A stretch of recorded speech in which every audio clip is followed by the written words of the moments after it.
All right guys, कैसे आप लोग। तो फिर से मैं एक न्यू रिएक्शन वीडियो लेके आ चुका हूँ एनिमेशन वाली। तो आज हम रिएक्शन करने वाले हैं डरावनी भूत पे। और आज मैं पता है किस टाइम पे मैं वीडियो बना रहा हूँ। ये मैं रात के मैं 9 बजे थे, मैं उस टाइम में वीडियो बना रहा हूँ। अब मैं आपको टाइम में दिखाऊंगा, लेकिन आपको मेरी बात पे यकीन करनी पड़ेगी, ठीक है। तो फिर देखते हैं कि कितना मज़ा आता है इसमें, कितना मज़ा नहीं आता इसमें, ठीक है। तो वीडियो को स्टार्ट करते हैं। ओके, तो यहाँ पे स्टार्ट हो चुका है। ये तो वो है ना, ये जिसको खाते हैं क्या, कुछ तो बोलते तो है यार। रात के 12:30 बज रहे थे। कोल्हापुर में धाराशिव जाने वाली सीनियर कॉलेज के छात्रों की बस जंगल के रास्ते से गुजर रही थी। ट्रिप खत्म करके वे वापस धाराशिव आ रहे थे। दिन भर मौज मस्ती करने की वजह से सभी छात्र थक कर सो गए थे। दरवाजे की सीट के पास विकास सर और सुशील सर खर्राटे ले रहे थे। बस ड्राइवर विजय मामा भी नींद में बस चला रहे थे। उनके बगल वाली सीट पर प्यून पांडु मामा बैठे हुए थे कि तभी बस के सामने जंगली सुअरों का झुंड आया। विजय मामा ने बस जंगल में रोक दी। कुछ देर में जब रास्ता खाली हुआ तो बस फिर से चलने लगी। कुछ ही देर में विकास सर के पीछे ही दूसरी सीट पर बैठा श्याम नींद से जाग गया। श्याम की उम्र 21 साल थी। पढ़ाई में बहुत तेज था, लेकिन हमेशा अकेला रहने वाला। ना किसी से बनती थी, ना ही उसका कोई दोस्त था। वो दूसरी सीट ऐसा बनने तो गाइस देखो यूनिक होते हैं, ठीक है। सर टॉयलेट जाना है। सर ने आधी आंखें खोलकर खिड़की से बाहर देखा। बस अभी भी जंगल में ही थी। थोड़ी देर बैठ जाओ, जब जंगल खत्म होगा तब मुझे उठा दो, मैं बस रोक दूंगा। वे बोले और फिर आंखें बंद कर सो गए। शाम बस की खिड़की से बाहर यार सर भी सो रहे, बताओ यार। और जंगल खत्म होने का इंतजार करने लगा। कुछ ही देर में जंगल खत्म हुआ और बस वीरान जगह पर आ गई। उसने विकास सर को जगा दिया और उन्होंने ड्राइवर से बस को रोकने के लिए कहा। जैसे ही बस रुकी, विकास सर बोले, किसी को टॉयलेट होना है तो अभी उतर जाओ, वरना बस सीधे धाराशिव जाकर ही रुकेगी। आवाज सुनकर पिछली सीट पर बैठा श्रीकांत नींद से जाग गया। विकास सर टॉर्च लेकर पहले बस से बाहर उतर गए। उनके पीछे पीछे श्याम और श्रीकांत भी उतरे और वो दोनों अलग अलग झाड़ी के पीछे टॉयलेट करने गए। श्याम टॉयलेट करके वापस आया, लेकिन श्रीकांत अभी भी नहीं आया था कि तभी श्रीकांत जोर से चिल्लाया। उसकी आवाज सुनकर विकास सर और श्याम उसकी ओर भागे, लेकिन तभी श्रीकांत झाड़ी से बाहर आया। क्या हुआ, क्यों चिल्लाए थे? कुछ नहीं सर, चप्पल से होकर कांटा पैर में चुभा। उसकी आवाज सुनकर ड्राइवर और प्यून भी नीचे उतरे थे। वो सब बस में वापस चढ़ने ही वाले थे कि तभी एक बाइक बस के सामने आकर रुक गई। अरे भाई साहब, यहाँ के नहीं हो क्या आप? क्या आपको पता नहीं कि इस रास्ते पर लोगों को हमेशा चकवा लगता है? बाइक चलाने वाला बोला। चकवा नाम सुनकर विकास सर बोले, हाँ पता है, हम बस निकल ही रहे हैं। और वो सब बस में बैठ गए। सर, वो आदमी किस चकवे के बारे में बात कर रहा था? प्यून ने अगली सीट से ही मुड़कर चकवा क्या मतलब होता है गाइस? हिंदी में चकवा मतलब छलावा। ओ छलावा मतलब भूत। कहते हैं जो लोग रात में सफर करते हुए मरते हैं, उनकी आत्मा छलावा बन जाती है। छलावा रात को सफर करते हुए यात्रियों को पकड़ लेता है और उन्हें अपने गंतव्य स्थल तक पहुंचने ही नहीं देता। वो बस उन्हें उसी जगह पर घुमाते रहता है। कितना भी भाग लो या फिर गाड़ी तेज भगाओ, आप उसी जगह पर आप पहुंच जाओगे जहां छलावा ने पकड़ लिया था। या फिर वो लोग रास्ते से भटक जाएंगे और उस जगह पहुंच जाएंगे जहां पर छलावा उन्हें ले जाना चाहता है, विकास सर ने बताया। इसके बाद ड्राइवर बोला, और यात्री रात भर उसी जगह पर बार बार घूमते हैं। वो तब तक रास्ता भटकते हैं जब तक सूरज ना उगे। जैसे ही सूरज उगता है उनकी ताकत कम हो जाती है। मेरे कुछ ड्राइवर दोस्त हैं, उनको भी छलावे ने पकड़ लिया था। कहते हैं छलावा बस उन्हीं यात्रियों को पकड़ता है जो थके हुए होते हैं, क्योंकि उन पर हावी होना बहुत आसान होता है ना। फिर तो छलावा बहुत ही खतरनाक है। प्यून घबराते हुए बोला, अरे कुछ खतरनाक नहीं है, ये सब अंधविश्वास है। ड्राइवर जब थक जाता है तो रात में उसे रास्ता समझना मुश्किल हो जाता है, इसलिए उसे भ्रम हो जाते हैं और वो रास्ता भटकता है। इसे ही अनपढ़ लोगों ने भूत यानी चकवा या छलावा का नाम दिया है। विकास सर बोले। ये सभी बातें श्याम और श्रीकांत सुन रहे थे। नहीं सर, छलावे होते हैं और कुछ छलावे तो जानलेवा भी होते हैं। मेरे दादाजी को छलावे ने इतना परेशान किया था कि मरते मरते बचे थे।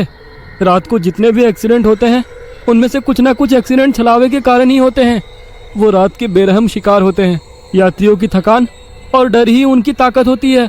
शिकारियों की तरह ही वे यात्रियों को डराते हैं, भगाते हैं और उनकी जान लेकर उनका शिकार करते हैं। हमें बस अच्छा इतना जी। पता चलता है कि कार एक्सीडेंट में उनकी मौत हो गई है, लेकिन मौत का कारण छलावा ही होता है सर। श्याम ने डरावनी आवाज में कहा। सर इस का कुछ मत सुनो, इसकी बुआ राइटर है, उन्हीं से सुनी होंगी ये बातें। और राइटर लोगों अरे का तो बुआ काम ही राइटर होता है है। बातें बनाना, उसी से तो उनका कोई घर की भाई चलता क्यों है। नहीं। पिछली सीट पर बैठे श्रीकांत ने कहा। श्रीकांत चुप हो जाओ और सो जाओ, उन्होंने डांटते हुए कहा। और उसके बाद सभी लोगों ने आंखें बंद कर ली और सो गए। कुछ समय बीता, श्याम अभी भी जाग रहा था और खिड़की से बाहर देख रहा था। लेकिन ये डरावा बस क्यों लग किसी रहा है जंगल मेरे को के ये। बीचों बीच से गुजर रही थी कि तभी उसने देखा कि रास्ते के किनारे एक बंद पड़ी चाय की टपरी है। लेकिन ये चाय की टपरी तो मैंने पीछे भी पहले वाले जंगल में देखी थी। वह मन ही मन बोला और खिड़की के बाहर देखने लगा। तब उसे पता चला कि वो तो वही जंगल है जो वीरान जगह से पहले आया था। वह भागते हुए ड्राइवर के पास गया। विजय मामा नींद में बस चला रहे थे। बीच बीच में आंखें ड्राइवर झपका भी रहे थे। नींद में यार विजय बता। मामा, बस कौन से जंगल में है? होगी किसी जंगल में। रास्ते में जंगल कम है क्या? नहीं मामा, हम वापस उसी जंगल में पहुंच गए हैं जहां पर बस के सामने जंगली सुअर आ गए थे। नहीं बेटा, तुम्हें कुछ तो गलतफहमी हो रही है। वो जंगल तो कब का पीछे छूट गया है ना। उनकी बहस सुनकर विकास सर नींद से जाग गए। क्या हुआ श्याम? सर हमें छलावा लग चुका है, उसने हमें पकड़ लिया है क्योंकि बस वापस उसी जंगल में आई है जहाँ से पहले गुजरी थी। लेकिन विकास सर भी ड्राइवर की तरह उस पर विश्वास नहीं कर रहे थे। सर अगर आपको मेरी बात पर यकीन नहीं हो रहा है तो बाहर देखो, अभी कुछ देर रास्ते के किनारे एक ट्रक दिखाई देगा जो एक्सीडेंट में पलटी हो चुका है। और कुछ ही देर में रास्ते के किनारे सभी को पलटी हुई ट्रक दिखाई दी। ये देखकर सभी हैरान भाई। हो गए थे। ड्राइवर ने भी मान लिया कि श्याम सच बोल रहा है कि तभी जंगल खत्म हो गया और बस वही सुनसान वीरान जगह पर पहुंच गई जहां पर वो कुछ देर पहले टॉयलेट करने के लिए रोक दी गई थी। ये देखकर सभी की आंखें फटी की फटी रह गई थी। इनका क्या विकास होगा सर वो? की तो बत्ती ही गोल हो गई थी। श्रीकांत पिछले सीट से आगे आ चुका था। सबके चेहरे का रंग उड़ गया था। बस अभी भी रास्ते पर चल रही थी कि तभी वो फिर से वापस वही जंगल में पहुंच गई। भाई। और सभी जान गए कि उन्हें छलावा ने पकड़ लिया है।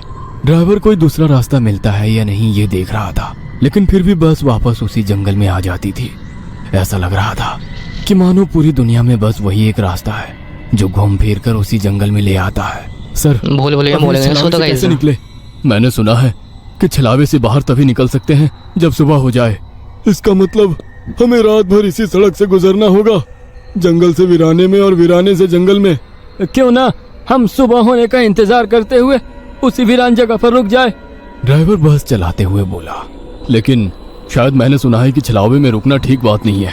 नहीं सर, मेरी बुआ ने बताया था कि अगर सेफ जगह मिल जाए तो रुकने में कोई परेशानी नहीं है। बस इतना ही पता है तुम्हें? और कोई तरीका नहीं है क्या?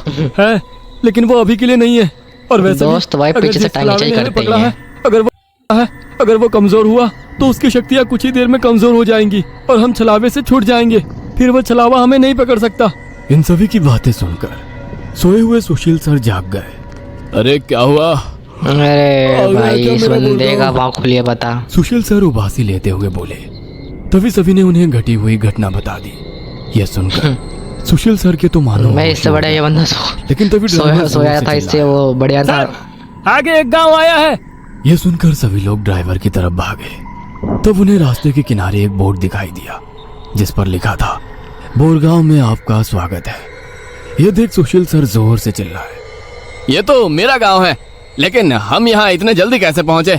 हमें तो कोल्हापुर से निकले मुश्किल से 2 घंटे हो गए हैं और मेरा गांव कोल्हापुर से 6-7 घंटे की अबे दूरी पर। भाई। ये आपका गांव नहीं है सर, छलावा है। आपके मुंह से बोरगांव का नाम सुनकर छलावा हमें बोरगांव दिखाकर गुमराह कर रहा है। लेकिन अच्छा हुआ बोरगांव आ गया। मुझे लगता है कि हमें यहाँ पर सुरक्षित मत जगह ढूंढकर उतरो छिप भाई, जाना मत चाहिए। उतरो, कोई मत और उतरो। सुशील सर के घर से ज्यादा सुरक्षित किसका घर हो सकता है?